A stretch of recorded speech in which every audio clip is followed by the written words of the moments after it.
The first gunshot rang out across Whispering Pines, just as Eliza Kendrick stepped off the stagecoach, her honey blonde hair whipping around her face in the warm Montana breeze of 1876. She ducked instinctively, clutching her modest carpet bag to her chest as men scattered in all directions. Through the cloud of dust and commotion, she saw him, a towering figure silhouetted against the setting sun, revolver still smoking in his weathered hand. "Frank Zahler," the sheriff's voice boomed down the dusty main street. "That's the third time this week. Can't you solve a dispute without that damn gun?" The man Frank holstered his weapon with practiced ease, his expression unchanging beneath the shadow of his wide-brimmed hat. "He drew first, Sheriff Daniels. Ask anyone." Eliza watched as the sheriff sighed heavily, helping up a trembling man whose hat had been shot clean off his head. The bystander's face was ghostly white, and Eliza noted with relief that there appeared to be no blood, just wounded pride. "Next time I'll have you locked up. I don't care who drew first," the sheriff shouted, but Frank was already striding away, spurs jingling with each determined step. Eliza gathered her skirts and made her way toward the Whispering Pines Hotel, where her uncle had arranged accommodations. The township, nestled in the valley with mountains rising majestically in the distance, was smaller than she had anticipated. A cluster of wooden buildings, a church steeple, and a saloon with piano music drifting through its swinging doors comprised the heart of her new home. "Miss, let me help you with that." An elderly gentleman rushed forward, taking her bag. "I'm Harold Myers, the hotel proprietor. You must be Eliza Kendrick's niece from Boston?" "Yes, I'm Eliza," she confirmed, following him into the modest hotel. "I'm afraid my uncle couldn't meet me. His letter mentioned he's been under the weather." Harold's face fell slightly. "Your uncle's health has been declining these past months. The doctor visits twice weekly now.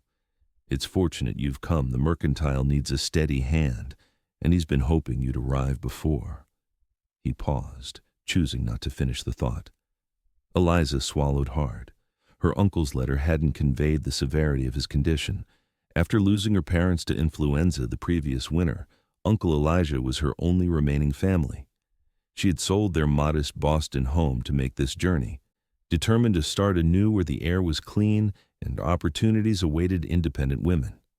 "Who was that man? The one with the gun?" Eliza asked as they climbed the stairs. Harold's expression darkened. "Frank Zahler. Owns the largest cattle ranch outside town. Fought in the war, came back different. Keeps to himself, except when trouble finds him, which seems to be often."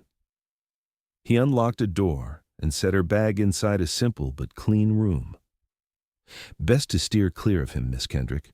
Not the sort a respectable lady associates with."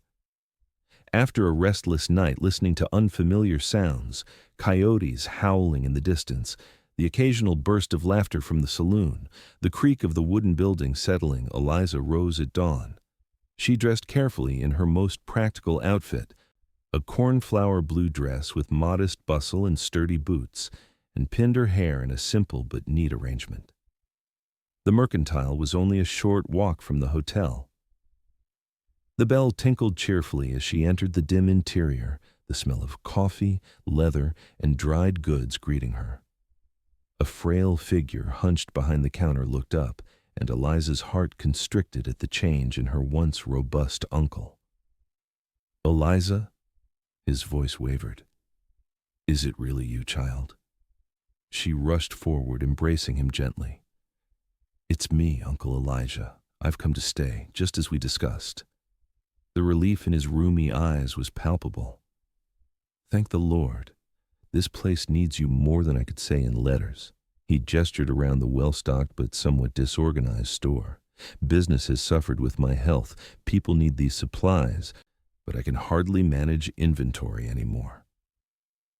Eliza spent the morning learning the mercantile's operations, where goods were stored, how to operate the ancient ledger, who had credit and who paid cash. By midday, she had reorganized the ribbon display and helped 3 customers, including a shy ranch hand who barely met her eyes while purchasing tobacco and a young mother with 2 small children clinging to her skirts. The bell rang again just after noon. Eliza looked up from the inventory list she was compiling to find Frank Zahler filling the doorway, his imposing frame blocking the sunlight. Up close, she could see his features clearly, a strong jaw darkened with stubble, deep-set eyes the color of steel, and a scar that ran from his right temple to his cheekbone. He couldn't have been more than 30. Yet something in those eyes spoke of experiences far beyond his years. "Mr. Kendrick," he nodded curtly, removing his hat. His dark hair was longer than fashion dictated, curling slightly at the nape of his neck. Uncle Elijah straightened as much as his weakened spine allowed. "Frank, what can I get for you today?" "Supplies for the ranch. Winter's coming faster than usual, according to my foreman." His gaze shifted to Eliza, lingering momentarily before returning to Elijah. "I see you have help now." "My niece, Eliza Kendrick," Uncle Elijah said with evident pride. "Eliza, this is Mr. Zahler." She extended her hand formally. "Mr. Zahler, a pleasure to make your acquaintance." His calloused hand engulfed hers briefly, the touch sending an unexpected warmth up her arm. "Miss Kendrick." Nothing more. Just her name in a deep voice that somehow matched the vastness of the Montana landscape. He handed over a list written in surprisingly neat penmanship. Eliza moved efficiently around the store, gathering the item sacks of flour and sugar, coffee beans, ammunition, tools, yards of sturdy fabric. She felt his eyes following her movements, but studiously avoided meeting his gaze. When she returned to the counter with the final items, she couldn't help but ask, "Is it true you shot a man's hat off yesterday, Mr. Zahler?" Something resembling amusement flickered in his eyes. "News travels fast in Whispering Pines. I witnessed it myself. I'd just arrived on the stagecoach." "Then you also witnessed him drawing on me first," Frank replied evenly. "Welcome to Montana territory, Miss Kendrick. Not quite Boston, I imagine." She raised an eyebrow. "And how would you know I'm from Boston?" "Your accent and your posture." His gaze swept over her briefly. "Everything about you says Eastern refinement." Eliza wasn't sure if this was a compliment or criticism. "Well, Mr. Zahler, I assure you I'm quite adaptable. Now, your total comes to $12.63. He counted out the money precisely, adding an extra coin. "For the prompt service," he said when she looked questioningly at him. Without another word, he gathered his purchases, nodded to Elijah, and departed, leaving behind the scent of leather and something undefinably wild. "That man," Uncle Elijah sighed once the door closed, "is the most complicated soul in these parts. Keeps half the territory fed with his beef, employs more men than anyone else for 50 miles, but can't seem to go a month without some altercation." "He seems intense," Eliza offered, unable to articulate the strange impression Frank Zahler had left on her. "That's one way of putting it. Been through hell, that one. Lost his wife and baby during childbirth before the war. Then came back from fighting to find his father murdered and the ranch nearly stolen out from under him." Uncle Elijah shook his head sadly. "Fought to get it back, build it up again, but there's something broken in him that never healed right." Over the following weeks, Eliza settled into life in Whispering Pines. She transformed the mercantile with her organizational skills, expanded their inventory to include more items appealing to the women of the community, and established a small reading corner with books ordered from Denver.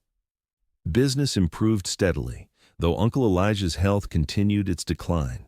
She also became acquainted with the town's residents, Mrs. Holloway, the minister's wife who organized the church socials, Dr. Patterson, who taught Eliza how to properly administer her uncle's medications, Thomas Green, the banker's son who made his interest in Eliza embarrassingly obvious, and countless ranchers, miners, and townspeople who relied on the mercantile for their necessities. Frank Zahler appeared every other week, always with a precise list, always paying in exact change. Their interactions remained formal, though Eliza found herself inexplicably looking forward to his visits. There was something compelling about his quiet intensity, something that made her wonder what thoughts moved behind those storm-colored eyes. One rainy afternoon in late October, Eliza was closing the store when the door burst open, bringing with it a gust of wind, and Sheriff Daniels, his expression grim. "Miss Kendrick, you'd better come. It's your uncle." She followed him at a run to Dr. Patterson's office, her heart hammering against her ribs. Uncle Elijah lay on the examination table, his breathing labored, face ashen. "Pneumonia," Dr. Patterson explained quietly. "It's advanced rapidly. I've given him something for the pain, but—" Eliza took her uncle's hand, which felt alarmingly cold despite his fever. "Uncle Elijah, I'm here." His eyes fluttered open. "Eliza, my dear girl, I'm afraid I'm leaving you sooner than expected." "Don't talk like that," she whispered fiercely. "You'll recover." But they both knew it wasn't true. Through the night, she sat beside him as his breathing grew more strained, as he drifted in and out of consciousness. Near dawn, he rallied briefly, gripping her hand with surprising strength. "The store is yours now," he told her, each word an effort. "All of it. The papers are in the safe behind the counter. The combination is your birthday." He coughed painfully. "You'll face resistance, a woman running a business alone, but you're stronger than they know, stronger than I was." Before the sun crested the mountains, Eliza Kendrick breathed his last, leaving Eliza truly alone in a town where she had barely begun to establish herself. The funeral was held 2 days later. The entire town turned out, standing solemnly in the cemetery as Reverend Holloway spoke of Elijah's contributions to Whispering Pines. Eliza stood dry-eyed at the graveside, accepting condolences with quiet dignity. She had shed her tears in private, now she needed to be strong. As the crowd dispersed, she noticed Frank Zahler hanging back, hat in hand. He approached only after the others had gone. "Miss Kendrick," he said, his deep voice gentle, "your uncle was a good man, fair in his dealings, kind to those in need." "Thank you, Mr. Zahler." She looked up at him, noting the sincerity in his expression. "Did you know him well?" "Well enough to respect him. He extended credit to me when I was rebuilding after the war, when other merchants wouldn't take the risk." Frank hesitated, then added, "If you need anything assistance with the store, protection, anything at all, you have only to ask." The unexpected offer touched her. "That's very kind, but I intend to manage on my own. The mercantile will continue under my direction." Something like admiration flickered in his eyes. "I never doubted it, Miss Kendrick." 2 mornings later, Eliza reopened the mercantile. She wore a simple black dress but had set aside the traditional black armband. Uncle Elijah wouldn't have wanted the store draped in mourning. It was a place of commerce, of life continuing. Business was slow at first. People came in with sympathetic expressions, purchased small items, and left quickly. By midday, Eliza was arranging a new shipment of canned goods when Thomas Green entered, his usual smugness heightened by what appeared to be a sense of purpose. "Miss Kendrick," he greeted, removing his bowler hat. "I trust you're holding up as well as can be expected." "I am. Thank you, Mr. Green." He cleared his throat importantly. "I've come on a matter of business. My father, that is to say, the bank has authorized me to make you an offer for this establishment." Eliza straightened, setting aside the tin of peaches she'd been holding. "An offer?" "Yes, a generous one, considering the circumstances." His smile was all false sympathy. "We recognize that a young woman alone cannot possibly manage such an enterprise. The bank is prepared to assume all inventory and outstanding debts, providing you with enough to secure passage back east, or perhaps a modest cottage here in town." Heat rose to Eliza's cheeks. "Mr. Green, I have no intention of selling the mercantile. It's not only my livelihood, but my home." His expression hardened slightly. "Miss Kendrick, be reasonable. A lady of your refinement shouldn't be concerning herself with ledgers and stock.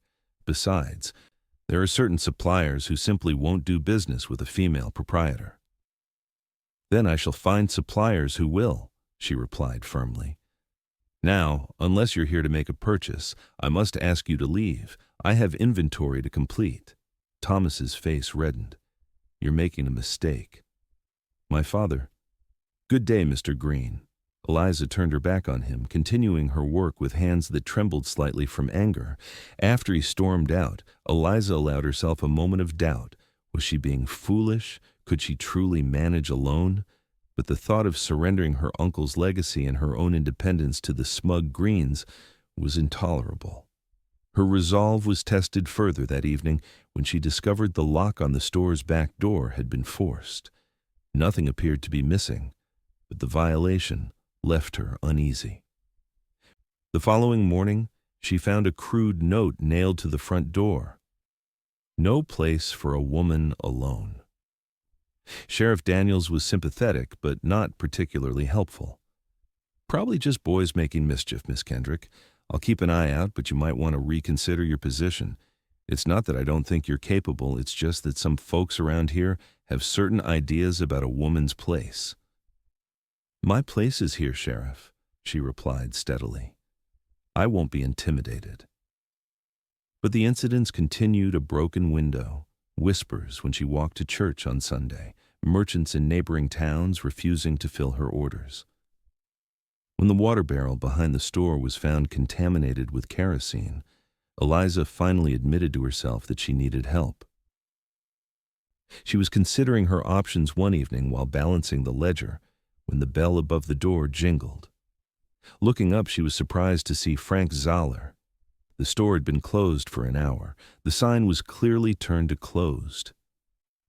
Mr. Zahler, I'm afraid we're not open for business at the moment. He stepped inside, removing his hat. I'm not here for supplies, Miss Kendrick. I came to speak with you about the trouble you've been having. Eliza set down her pencil. News travels fast in whispering pines, she echoed his earlier words. A ghost of a smile touched his lips. One of my ranch hands mentioned overhearing Green and his father discussing ways to force you to sell. They're wasting their time, she said, though her voice lacked conviction even to her own ears. Frank studied her for a moment, his gaze disconcertingly perceptive. You're afraid. I'm cautious, she corrected. There's a difference. Either way, you need protection. He placed something on the counter, a revolver, small enough to fit in a lady's hand. Do you know how to use one of these? Eliza stared at the weapon. I've never had occasion to learn. Then your first lesson begins now. He picked up the gun, checked that it was unloaded, and held it out to her. Take it. Feel its weight. Hesitantly, she accepted the revolver. It was heavier than she expected, the metal cool against her palm. This is a Smith & Wesson Model 2, 5 shots, easy to conceal, simple to operate. His hand covered hers, adjusting her grip. Hold it firmly, but not tensely. Your index finger rests alongside the barrel until you're ready to fire. The proximity of him, his scent of leather and pine, the warmth of his hand over hers, made it difficult to concentrate on his instructions. For the next half hour, he patiently taught her how to load, aim, and care for the weapon. When she fumbled with the cartridges, his hand steadied hers without judgment or impatience. Why are you helping me? She asked finally, as he showed her how to clean the barrel. Frank was quiet for so long she thought he might not answer. Your uncle helped me when others wouldn't, and he hesitated. I respect your determination. This town could use more of that quality. Their eyes met, and something unspoken passed between them, a recognition, perhaps, of kindred spirits, despite their obvious differences. I still recommend selling, Miss Kendrick, he said softly. Not because you can't manage, but because these people won't stop. Men like Green can't abide being defied, especially by a woman. I won't run, she replied with quiet conviction. This is my home now. If I surrendered to their tactics, what kind of life would I have? Always knowing I gave up at the first sign of resistance? Frank nodded slowly. Then I'll teach you to defend what's yours. He picked up his hat. "Lock this door behind me. Keep the revolver close. I'll return tomorrow evening for another lesson."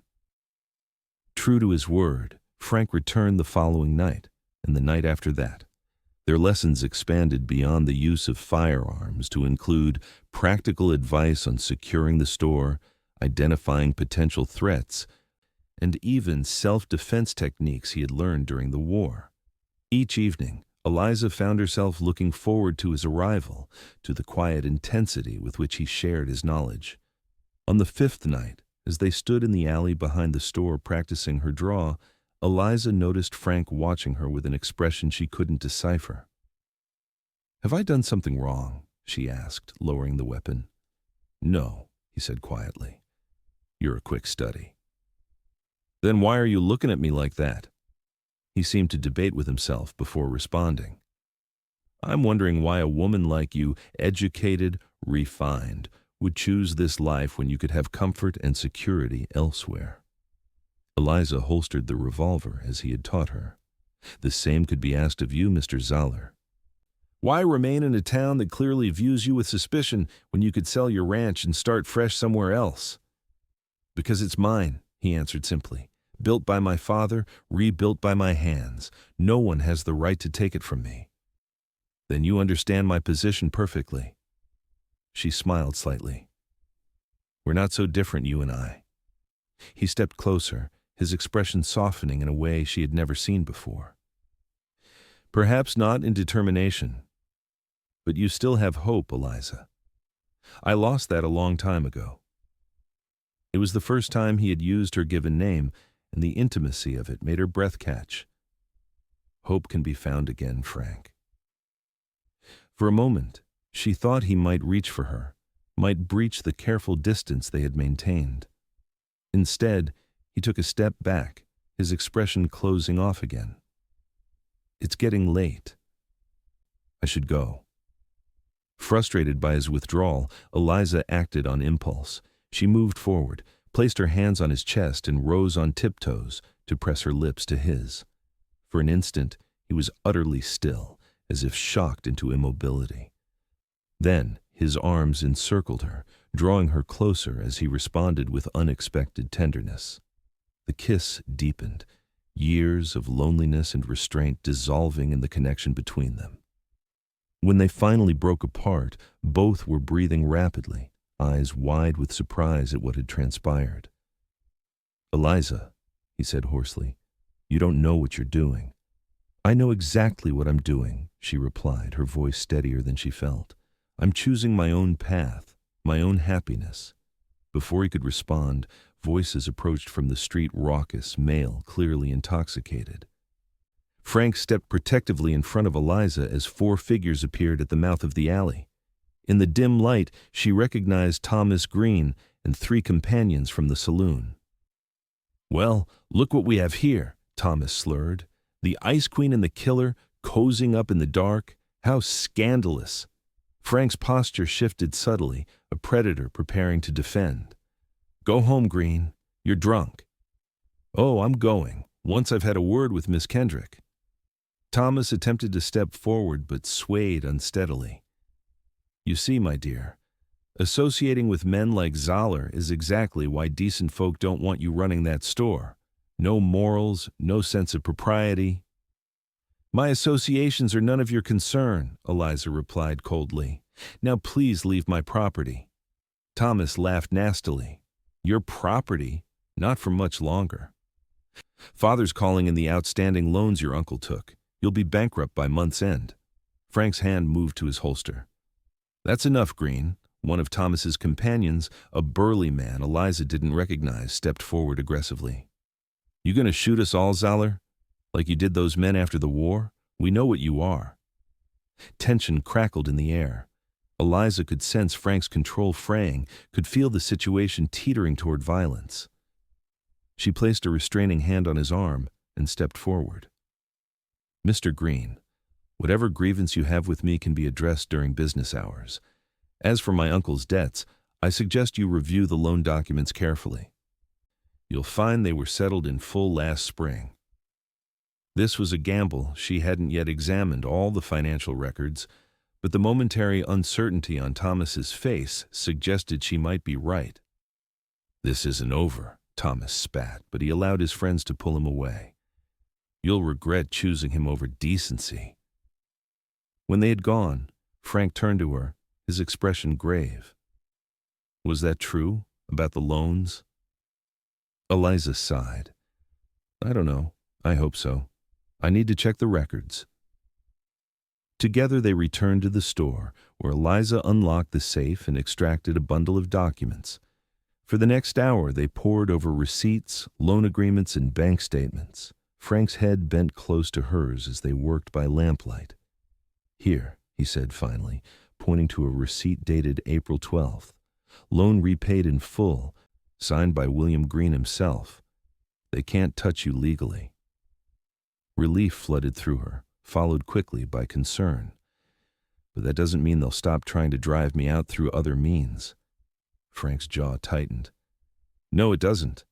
He gathered the papers carefully, returning them to the safe. "What happened earlier?" "The kiss," Eliza supplied when he hesitated. A faint color touched his cheeks. "Yes, it was a mistake." The words stung more than she expected. "I see. And why is that exactly?" "Because associating with me will only make things harder for you." He couldn't quite meet her eyes. "You heard them. I have a reputation in this town, and not without reason." "What reasons?" she challenged. "Tell me what they say about you." Frank paced to the window, staring out at the darkened street. "That I killed men after the war, that I'm dangerous, volatile, that I drove my wife to an early grave with my harsh ways." "And are these things true?" Eliza asked quietly. His shoulders tensed. "I killed men who murdered my father and tried to steal my land. I fought when I had to. As for Margaret," his voice softened with old grief, "she died bringing our daughter into the world. The baby followed soon after. I wasn't even there, was still fighting a war that seemed meaningless after I got the telegram." Eliza moved to stand beside him, close but not touching. "I'm sorry for your loss, truly. But those experiences, painful as they were, shaped you into the man you are. And that man," she gently turned him to face her, "that man is honorable and brave and worth knowing. Worth caring for." Frank's expression was a study in conflict longing, warring with self-protection. "Eliza, you deserve better than what this town will give you if we continue, whatever this is. Perhaps I'm tired of letting others decide what I deserve." She took his hand, feeling the calluses that spoke of years of hard work. "The kiss wasn't a mistake, Frank. It was the most honest thing I've done since arriving here." This time, when he kissed her, there was no hesitation. His arms encircled her waist, drawing her against him as if she were something precious he feared losing. Eliza wound her arms around his neck, surrendering to the sensation of being truly seen, truly wanted, for the first time in her life. Word of their relationship spread through Whispering Pines like wildfire. Eliza endured disapproving glances from the ladies' auxiliary, whispers behind fans at church, and a significant drop in business from certain families. But for every customer lost, another seemed to take their place, often ranch hands from Frank's employ, or families who had benefited from his quiet generosity over the years. Frank made a point of visiting the mercantile in broad daylight now, arriving on his magnificent black stallion that towered over the other horses, hitched along Main Street. He would tip his hat to onlookers, enter the store with purposeful strides, and conduct his business with perfect propriety, though Eliza treasured the private moments when his hand would brush hers across the counter, or when his eyes would communicate what words could not in public. The Greens, thwarted in their attempt to claim the store through financial means, resorted to more desperate tactics. One night in early December, Eliza was awakened by the acrid smell of smoke. She scrambled from her bed in the apartment above the mercantile to find flames licking at her back door. Training took over fear. She grabbed the bucket of water she now kept by her bed, doused the immediate flames, and ran for the water pump in the alley. As she worked to extinguish the fire, a figure emerged from the shadows, Thomas Green, holding a lantern and wearing an expression of feigned shock. "My goodness, Miss Kendrick, what happened?" His voice was thick with false concern. Eliza straightened, water dripping from her nightdress, the revolver Frank had given her now visible in her hand. "I believe you know exactly what happened, Mr. Green." His eyes fixed on the weapon. "Are you threatening me? That would be most unwise." "I'm protecting what's mine," she replied steadily, "as any property owner has the right to do." The sound of approaching horses interrupted their standoff. Frank appeared at the end of the alley, accompanied by two of his ranch hands. He took in the scene at a glance: the scorched door, Eliza with her revolver, Thomas with his lantern. "Excellent timing, Zahler," Thomas said nervously. "I was just passing by when I noticed the fire. Came to help, of course." "Of course," Frank replied, his tone dangerously soft. He dismounted and moved to stand beside Eliza. "Fortunately, Miss Kendrick is quite capable of handling emergencies. But I wonder why you were passing by at 3 a.m. with a lantern already lit." Thomas's face paled. I was returning from a late gathering at the saloon." "The saloon closed at midnight," one of Frank's men called out. "I was there." Frank took a step toward Thomas, who retreated hastily. "This ends now, Green. You and your father will cease this campaign against Miss Kendrick, or I will personally ensure that every rancher, miner, and traveler for 100 miles knows that the Green Bank cannot be trusted with their money." "You wouldn't dare," Thomas sputtered. "Try me." Frank's voice was quiet but carried an unmistakable threat. "My influence extends beyond this town. How many of your depositors are also my customers? How many owe me favors?" Thomas looked from Frank to Eliza, his expression a mixture of hatred and fear. "This isn't over," he hissed, but the words lacked conviction. He turned and hurried away, the lantern swinging wildly with his uneven gait. Once he was gone, Frank turned to Eliza, his composure cracking to reveal genuine concern. "Are you hurt?" "No, just cold and wet." She shivered in her damp nightdress, suddenly aware of her state of undress. Frank removed his coat and wrapped it around her shoulders. "Come, you can't stay here tonight. The door won't secure properly now." "Where will I go?" He hesitated only briefly. "My ranch. It's not far, and I have plenty of room. My housekeeper will be there, all propriety observed." Too exhausted and shaken to argue, Eliza nodded. Frank helped her gather a few necessities, then lifted her onto his horse, mounting behind her. As they rode through the moonlit landscape, Eliza leaned back against his solid warmth, feeling strangely safe despite the night's events.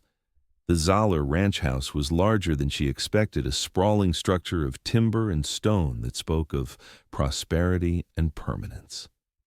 Inside, it was surprisingly welcoming, with comfortable furnishings and signs of actual habitation, unlike the austere bachelor quarters she had imagined. Mrs. Hoffman, the housekeeper, appeared in a flannel robe, took one look at Eliza's bedraggled state, and immediately set about preparing a hot bath and clean clothes. Within an hour, Eliza was settled in a guest bedroom, warm and dry, though sleep eluded her. A soft knock at her door roused her from restless thoughts. She opened it to find Frank standing there, still fully dressed despite the late hour. "I wanted to make sure you were comfortable," he said, remaining in the hallway. "As comfortable as one can be after having their home set on fire," she replied with a wry smile. "Thank you for taking me in." He nodded, his expression troubled. "I never meant for you to be endangered by your association with me. Perhaps it would be best if—" "Don't," she interrupted firmly. "Don't suggest we stop seeing each other. What happened tonight wasn't because of you. It was because I refused to be bullied out of my business.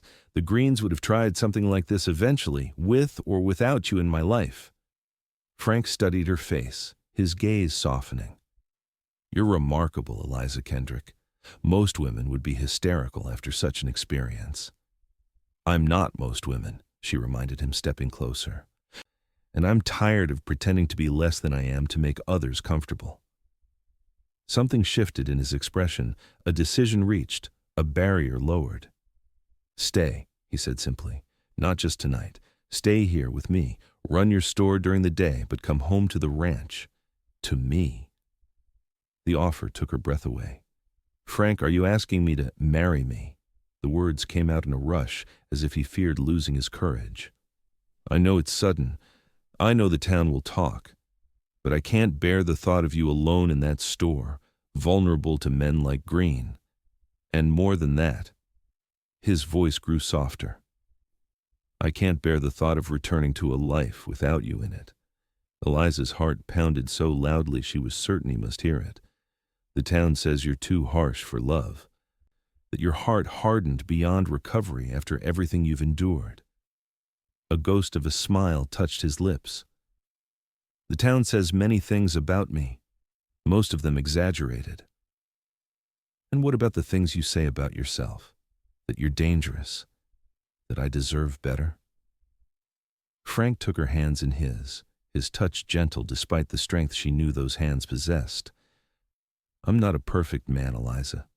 I've done things I regret, carried anger longer than was healthy. But loving you, that's the one thing in my life that feels entirely right. If you'll have me, I promise to spend every day trying to deserve the faith you've placed in me. Tears blurred Eliza's vision. Yes, she whispered. Yes, I'll marry you. Their wedding took place on Christmas Eve, a simple ceremony in the ranch house with only a few witnesses. Frank's foreman and his wife, Mrs. Hoffman, Dr. Patterson, and surprisingly, Sheriff Daniels, who had gained a new respect for both Frank and Eliza after the confrontation with Thomas Green. The town's reaction was mixed. Some disapproved of the hasty marriage, seeing it as confirmation of impropriety. Others, particularly those who had been recipients of Frank's quiet generosity over the years, offered genuine congratulations. The mercantile continued to thrive under Eliza's management, with Frank's ranch hands ensuring she was never without protection during business hours. As for the Greens, their influence in Whispering Pines waned following the fire incident, when several prominent depositors acting on Frank's subtle suggestions withdrew their funds from the bank. William Green was forced to sell his interests to a Denver financial institution. Thomas departed for San Francisco shortly thereafter, his dreams of controlling the town's commerce thoroughly shattered. Spring found Eliza and Frank on the front porch of their ranch house, watching a spectacular Montana sunset paint the distant mountains in shades of gold and crimson. Her head rested comfortably on his shoulder, his arm wrapped securely around her waist. Do you ever regret it? He asked quietly. Choosing this life? Choosing me? Eliza looked up at her husband, noting how the lines of tension that had once marked his face had softened in the months of their marriage. He smiled more easily now, laughed occasionally, transformations the townspeople had noticed and marveled at. Not for a single moment, she assured him, taking his hand and placing it over her stomach, where the first signs of their child had begun to show. This is exactly where I belong. Frank's eyes widened, then filled with a joy so profound it transformed his features. Eliza, he breathed, cradling her face in his hands, are you certain? She nodded, her own happiness mirroring his. Dr. Patterson confirmed it yesterday. We're having a baby, Frank. He kissed her with exquisite tenderness, then rested his forehead against hers. I never thought I would know this feeling again, the hope of new life, the chance to build a family. His voice roughened with emotion. You've given me back everything I thought was lost forever. As twilight deepened around them, Eliza reflected on the journey that had brought her to this moment. She had come to Whispering Pines seeking a fresh start, never imagining she would find not only independence, but a love powerful enough to heal old wounds and silence wagging tongues. The town that had once whispered Frank Zahler was too harsh for love now watched in amazement as he escorted his wife to church each Sunday, his protective hand at her back, his expression softening whenever their eyes met. They had become living proof that sometimes the heart knows better than common wisdom, that sometimes a single kiss can indeed prove everyone wrong.